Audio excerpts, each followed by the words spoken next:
आप सभी को राधे राधे। आज हम मार्गशीर्ष मास के शुक्ल पक्ष में पड़ने वाली एकादशी यानी मोक्षदा एकादशी के बारे में चर्चा करेंगे। इस एकादशी व्रत को विशेष रूप से मोक्ष प्रदायक माना जाता है। ये एक बहुत ही विशेष दिन है क्योंकि इस दिन भगवान श्री कृष्ण जी ने अर्जुन को गीता का उपदेश दिया था। यही कारण है कि मोक्षदा एकादशी को गीता जयंती भी बनाई जाती है। तो एक बार युधिष्ठिर जी ने भगवान श्री कृष्ण जी से कहा, हे मधुसूदन, आप तो तीनों लोकों के स्वामी हो, आप सबके हितैषी हो, इसलिए मेरे इस संशय को भी आप दूर कीजिए कि मार्गशीर्ष शुक्ल पक्ष की एकादशी का नाम क्या है, इस व्रत को करने की विधि क्या है और इस व्रत को करने से क्या फल मिलता है।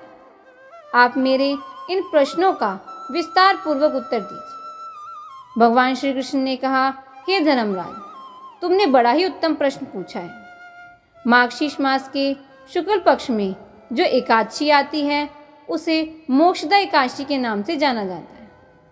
ये एकादशी भक्तों को पवित्र करने वाली और समस्त पापों को हरण करके मुक्ति प्रदान करती है। इस एकादशी के दिन भगवान के दामोदर रूप की पूजा की जाती है। धूप, दीप, पुष्प और तुलसी मंजरी द्वारा भगवान की उपासना की जाती है। अब मैं इसकी पौराणिक कथा कहता हूँ। भगवान श्री कृष्ण कहते हैं कि इस एकादशी का श्रवण इतना महत्वपूर्ण है कि जो भी इस एकादशी को श्रवण करता है उन्हें अश्वमेध यज्ञ के समान फल प्राप्त होता है। किसी के पूर्वज या माता पिता नरक में यातना सह रहे हों तो उन्हें स्वर्ग में वास मिलता है। इसलिए इस कथा को ध्यानपूर्वक श्रवण करना चाहिए।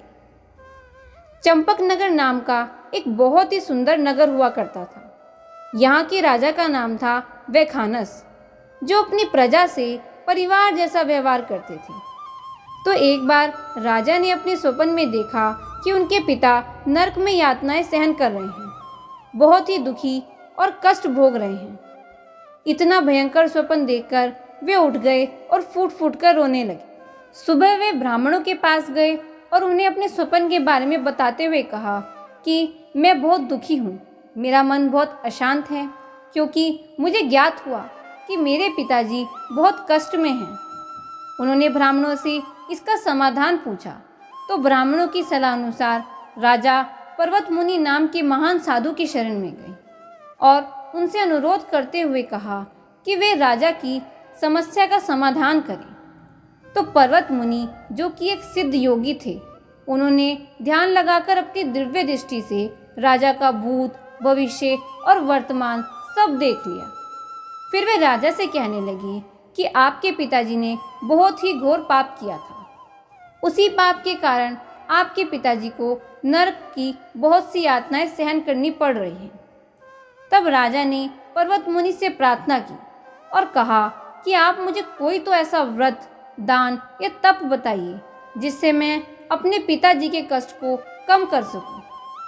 तो पर्वत मुनि ने राजा को बताया कि मार्गशीर्ष मास में शुक्ल पक्ष में पड़ने वाली मोक्षदा एकादशी का आप नियम पूर्वक पालन कीजिए और उसके फल को अपने पिता को अर्पित कर दीजिए। ऐसा करने से आपके पिताजी के दुख खत्म हो जाएंगे, उन्हें मुक्ति प्राप्त होगी।